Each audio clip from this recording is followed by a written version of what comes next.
this is it about a basic way to construct a hash function. So now that we have constructed a hash function, we want to see, from security perspective, what is the lower bound and upper bound of security that we can get. So to understand that attack, we would want to learn something about birthday attack. It's a paradigm, actually. Also sometimes talk about a birthday paradigm. So I'm not sure how many of you have heard about birthday paradigm or birthday attack. Has anyone here heard about this birthday paradigm here? No one? Okay. Maybe this is something that you have learned in probability class and maybe you forgot. But anyways, we will go to cover it because it has a lot to do with the security of our hash function. So supposing that whenever we design a hash function f, or a compression hash function f, the f function itself doesn't have any problem, any fundamental, or mathematic weaknesses. Supposing everything is the best case scenario, the only attack that we can run is something called brute force attack, right?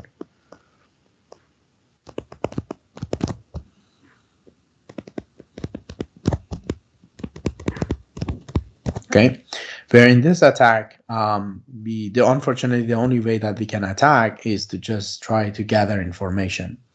So what it suggests is that select X messages in random, so X1 to XK, we choose K messages, and then we compute or a hash function HI, so the one that we just constructed, and then for all of these messages, and then for any of them, so for any message that if their hash results are the same, we say that we have found a collusion for the pair XI and XJ.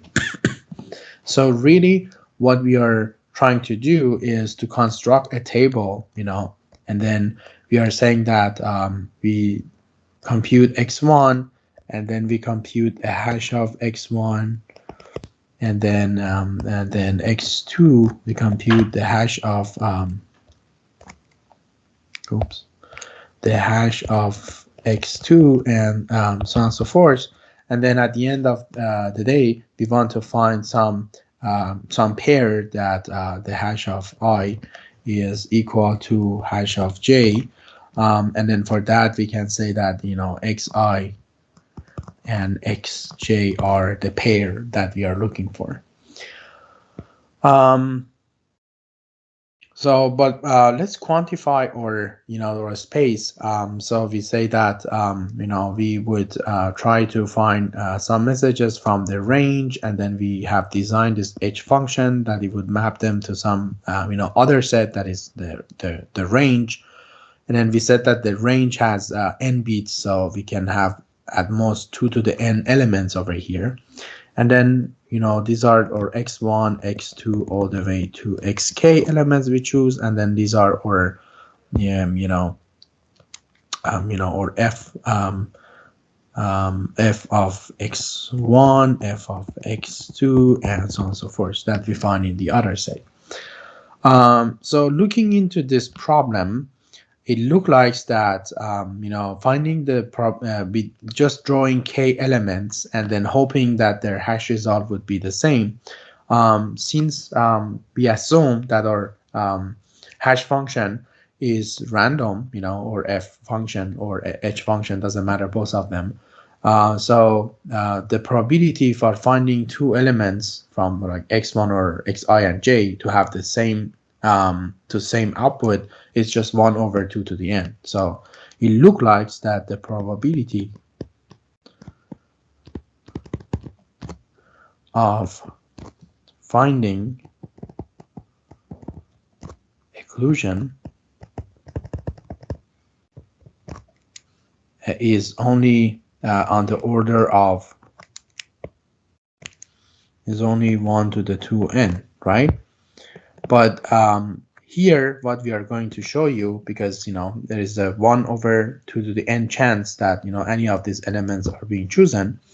So in fact, what we are going to spend time here together, in fact, we are going to show that this is going to be on 1/2 to the n divided by 2, not with this probability. And you see that this has a drastic effect on the probability, because we divide the size of the output to a half. That is like, probably if you think about writing a for loop, that is, we are dropping a bit from the number representation, and that's look like to be a little bit awkward. And looking into this problem, we are looking into this probability that is very low, but actually it is not super low. So that has some connection to do with the birthday attack. So we are going to expect to see how we can resolve this. Unfortunately, this is the brute force attack, and it has a very high effect on this problem. So the only way that we can resolve this is as long we have to increase n, the size of the range, as big is enough, so that 1/n/2 is still a huge number. So that's why you see that today the length of the output length of the hash functions are increasing. It started with like 80 bits, and then 128 bits, and then 160, and so on and so forth. And today you see that a lot of hash functions, they have 512 bit of output, and that has something to do with this birthday paradigm that we are going to work with. So in order to understand this problem, I brought it up here so that we can discuss it together and understand why this is a serious issue, and why the output length of the hash functions are increasing these days. So it comes back to this problem that in a birthday paradigm, it says that if you choose k elements, and call them x1 to xk, from a set of b elements. So I would say B is a set of elements of, that can be 2 to the n, integers from 0 to 2 to the n. The probability of finding one conclusion is going to be different than what we just thought. And here we are going to do that together to find out that probability. I wrote the math here, but let's just derive this so that we better understand what is going on here. So we are going to find the probability of having occlusion. So P is going to compute the probability of having occlusion. In probability, you have seen that in a lot of cases, sometimes we cannot find the probability of having something, but we can always do a trick of 1 minus of the probability of something that we can actually compute. And something that we can compute is probability of not having occlusion. So I would say not having a collision. And then this whole thing that we are going to compute together is going to be the probability of having occlusion.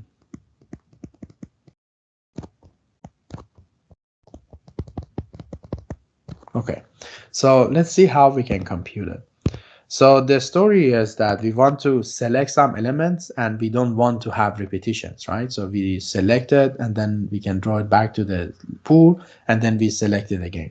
So looking into that probability, we need to select k elements, then they are not the same. So for the first element that you want to pick from the set, x1, so you can select any elements, right? So the probability for not having occlusion is 1, because we haven't selected anything, and then the first element can be pretty much anything. So 1 multiplied 2. When you select the second element, the probability of not having occlusion is going to be 1 minus, I will call it 1 over b. And why is it so? Because I can select any element except the element that I chosen before then I'm safe, right? And I won't have occlusion. I won't select the same element. And then when we go to the next element, so far I have chosen 2 elements, so 1 minus 2 to the b, right? And you can see that the pattern repeats itself until we go to the kth element. So 1 minus, I have selected the first one here, so I have to go all the way to k minus 1. So k1 minus 1 over b, right?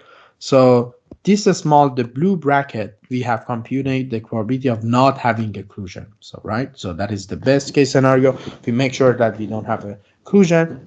So that is going to be the probability that we would have to compute. And then what we've done, we did 1 minus this probability is going to be the probability of having occlusion. All right, well, unfortunately, looking into this, we cannot really solve anything over here. We need to do some tricks to be able to do some computations over here. First thing first, I want to show you is this in geometry. You can see that the function 1 minus x is a line that passed through here. And this is our 1 minus x function for all real functions. So for all real numbers, this is 1 minus x. And then if I drew e to the power minus x, then you will find this function that it comes very close to this function. Whoa. Very close to this function, doesn't touch it, and then go all the way up. And this is e to the power minus x. So you will find that for all of the real values, this 1 minus x is always less than e to the power minus x. Right? In mathematics, we say that e to the power minus x is an upper bound for 1 minus x. So this is some background. I am sure you've seen this in a lot of cases. So let's see how does this become handy and help us here to do a better approximation. So what I want you to show is that suppose this is 1 minus x, right? 1 over b is just I changed variable, so it becomes 1 minus x. This one is 1 minus 2x.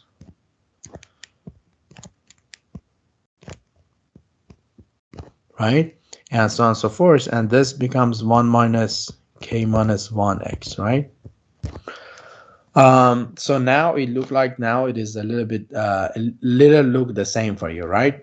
So in order to do this computation, so it looked like that I can replace 1 minus x, 1 minus 2x, and 1 minus k minus 1x with e to the power minus x. You can use this format, but we need to decide about the sign, because e to the if you replace this 1 to the 1 minus x, these values are always less than e to the e to the minus x.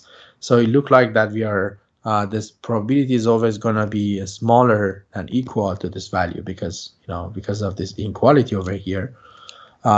We get that 1 minus up there. We can see that we see the pattern. 1 minus x is e to the power minus x. So this is going to be e to the power minus 1 over b. And then multiply to e to the power minus 2 to the b, and then e to the power all the way to, let's just do this will go all the way to e to the power minus k minus 1 over b, right? And then over here it would equal to 1 minus e, and then if we add this thing together, it would be a sum of this positive negative integers. We can easily compute it by minus k minus 1 over b. Okay, we are getting somewhere that we can get a better approximation, right? So we have eliminated a lot of these b and numbers, and then we just get to some shorter form. So we said that we try to compute the probability of having occlusion, right? So let's say I want to have my probability to have occlusion, and that probability to be equal to a half, right? I just, I wanted to have 50% chance of having occlusion. And this is saying that the probability of having collision.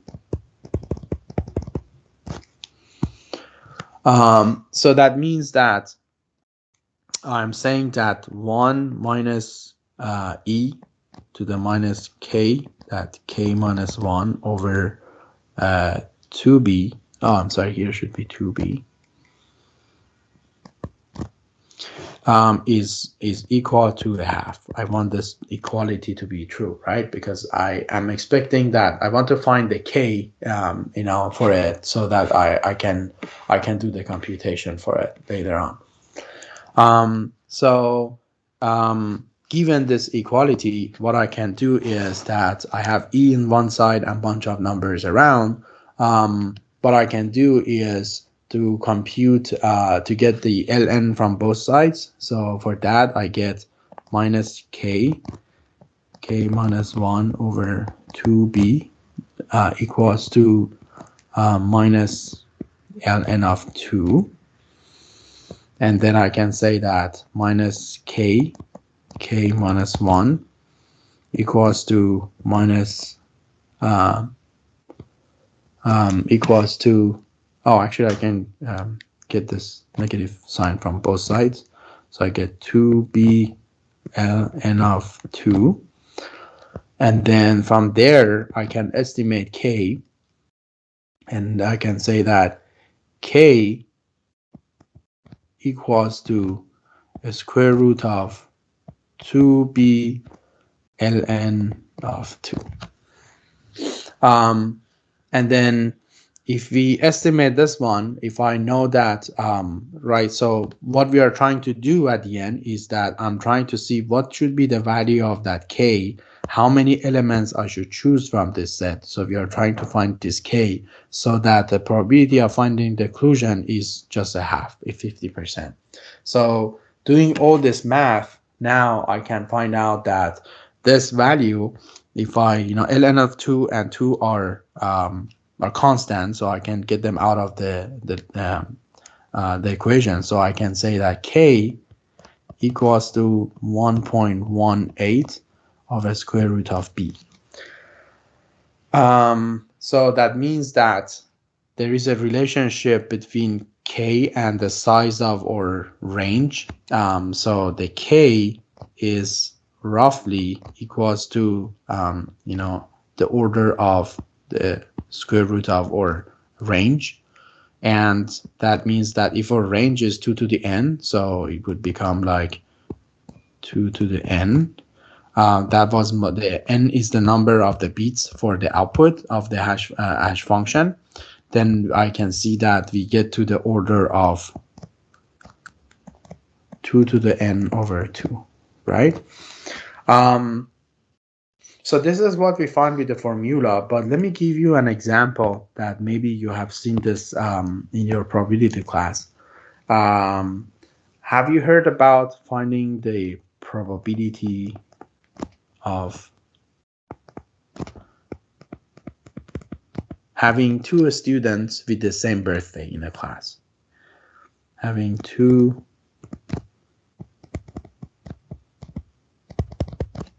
students with the same birthday is equal to a half. I want to have, see how many students I should have in my class so that their probability of having the same, or any of two of them to have the same birthday is just 50%.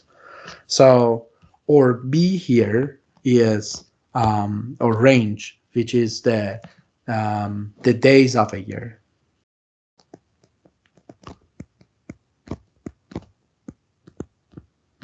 which is 365, right? So how many students I should have so that at least with a 50% chance, 2 of them have the same birthday. So if I follow with that formula, k equals to 1.18 square root of 365, and that's going to be roughly 23. So if I get 23 students, then roughly with 50% chance, 2 of them are sharing the same birthday. This is a very misconception. A lot of people think that the probability of that is 1 over 365, right? But that is not true, because with 23 students, I can have many different pairs. So I can compare any 2 students with anybody else, right? So I can choose 2 from 23, and I can generate 253 pairs. Right? So this is the misconception that gets resolved over here.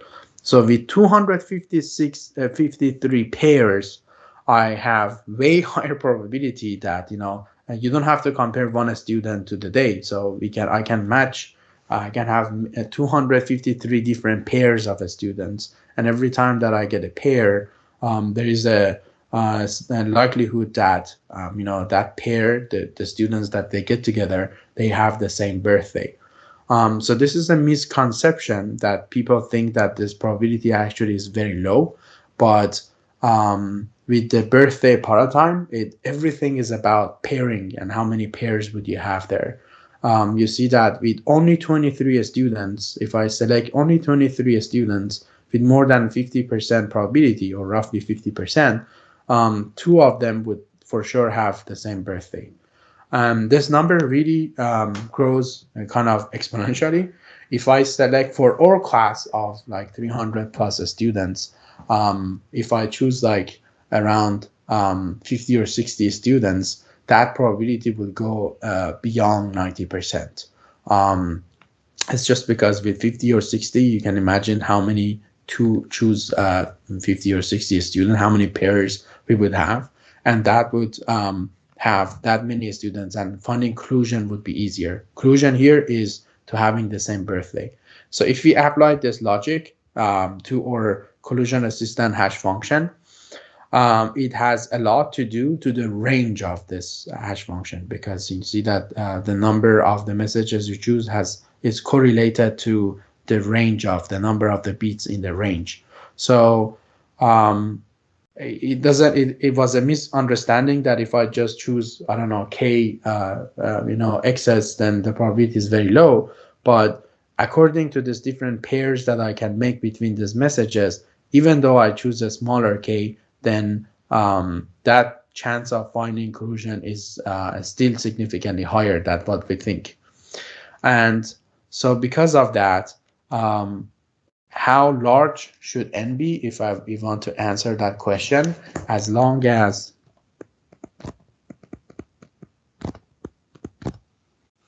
two to the power n divided by 2 computation is still difficult.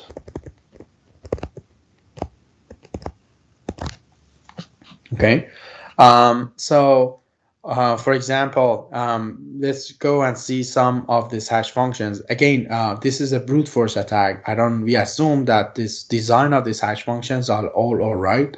There is no vulnerability over there, and all we are discussing is about brute force attack. So you see that when we are talking about some algorithms, hash functions, that their n is equals to 128 bits, then that means that we need to divide that by 2. So these hash functions, we can find collusion in them easily these days by a lot of computational power that we have. And that's why a lot of recommendation that you should start to use hash functions that have higher the number of the bits on their output is higher. Normally at least 512 bits these days is the recommendation. And it has to do with the nature of the attack that we can apply. We thought that with some, we have to iterate a lot to find those collusion pairs, but it appeared that no, with a smaller number of pairs, with a smaller number of hash outputs that we compute, there is a higher chance that what we thought we can find the collusions. And I hope that this would make it clear that why, whenever we talk about the hash functions, this would be the key takeaway over here, the sentence that, how long it should be. So you should look at the time being and see how much computational power do we have today. And for the case of today, so it looked like that. Computing, for example, I suggested 512-bit hash function is a good choice because computing 2 to the power 256 pairs of message is still challenging for today, and that would leave it a good choice.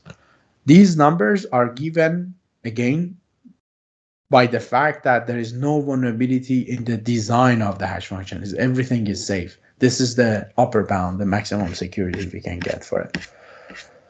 So I hope that gives a good clue of what is the nature of any hash functions that you see out there. So there are some designs out there. So there are two ways that people would start to design hash function. We call them heuristic design, that people just start to directly design a hash function. So you might have heard about SHA-1, SHA-2, SHA-3. These are the family of the hash function, MD1, MD2, MD5, MD6, and so on and so forth. So these are some trials that people try to directly compute a hash function, directly design a new hash function. And of course, over time, some vulnerability for these hash functions have discovered, and they have did patches, and a new family came out. So this is one way that you could choose a hash function to use in practice. Another way to use is they use block ciphers to construct hash functions. So remember that for any encryption function, you choose, let's say, R bit key, and then plain text and the ciphertext space are the same, right? So one of the way that we can turn this encryption to a hash function or compression function at least is that we designed this F1 that take R plus n bit and turn it to n bit. Remember the compression function.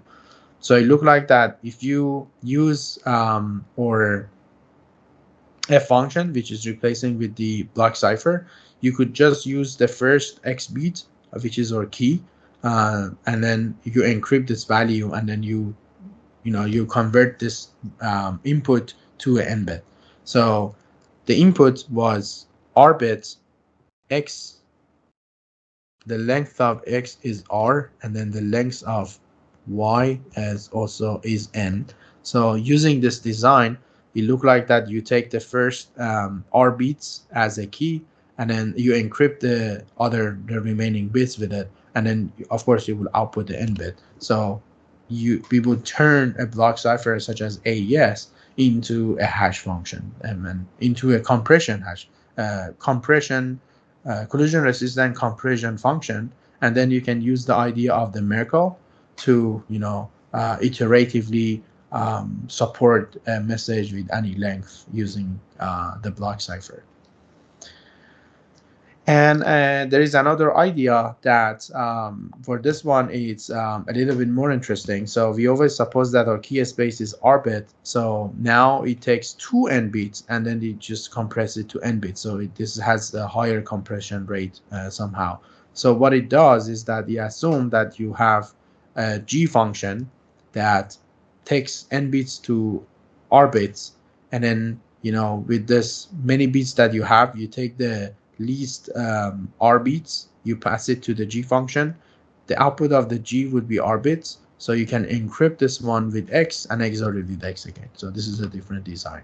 I brought two different ways that people came up with turning a block cipher into a hash function so that you get some clue that you don't have to directly implement a hash function or follow with that. If you just have an AES, especially for AES circuit in some IoT device, then you can just use that for computing hash functions using Merkle's idea. So it doesn't mean that people just gave up given that block cipher idea on designing different hash functions. We have seen a lot of different hash functions. For example, for the SHA-1, that it is 160 bits. So we know that by theory it is only 280 bits secure, right? So you see that they have shown that this should be 2 to the power 80. They have reduced it to 2 to the power 69.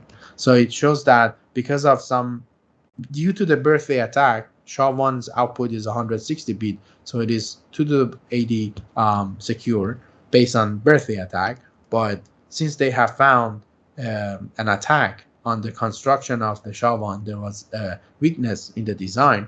So they show that that number is 2 to the 80 is actually not correct for it. There is a better way to attack it, and it is only secure to 2 to the 69. So this is something to consider. Today SHA-3 is out there. I think as we speak, a lot of people are using SHA-3, and my advice to you is also use SHA-3. Always stick to the one that has enough number of the output length is large enough. Now you understand that even though the hash function itself is secure, the security also relies on the birthday paradigm, and it could only be you need to generate as much as half of those beats pairs so that you can find a final conclusion. So that is a good practice for them. So once that we have this hash functions, we can easily turn them into something that we just also discussed earlier, modification detection code, also sometimes call it message digest function, or modification detection code, or MDC. More or less all of them, they have the same meaning. But the good point is, like, now that we have this strong hash function, a lot of people would choose hash of some message as a digest or fingerprint of this message, because you don't have to, if the purpose is to just make sure a lot of places that message has not changed, you don't even have to transfer it. By just computing the hash of M, you can be sure for a very high probability that M has not changed, and if M has ever changed, that should be detected by recomputing the hash of the message again. I think I would refer you back to the idea of the antivirus that we discussed, that we can compute the hash functions and store them in a secure location. So something that is very famous and designed after hash functions are called message authentication code, or MAC in short. They are used to authenticate the message, also authenticate the origin of the message. And if you see the specification for SSL, for IPsec, and a lot of algorithms, topologies, and things that we use today on the internet, you will be surprised that MAC is there and is being used intensively for a lot of purposes. So one way that we show this MAC addresses is we show them that there are key MAC addresses. So these are the a set of family function. So for any key that you choose, you would choose actually one of them that would has a different output. So it is like a different notation. So if you have a two-party A and B over here, when they choose a key K, it means that from this set of all different hash functions, you choose the one with index K. And then when A wants to send a message to B, A would send M along with its MAC, which is used with key K and M to compute the MAC and send it to B. And this way, B would know that, based on the key that they shared, they know which hash function from this set they exactly should choose. And then also B would make sure that the message is in if the MAC verifies at B, he knows for sure that it's coming from A, and the message has not changed at the same time. Right. So let me see how much time do we have for this. Okay. So I can just pause here. I think we have one more thing to discuss. Yeah. So let me just stop here. This would be the building block for the next lecture when we want to talk about the proof of RSA signature security. So we will start from here. Any questions for today? All right. If there's no question, we'll see you guys next week. Have a nice day.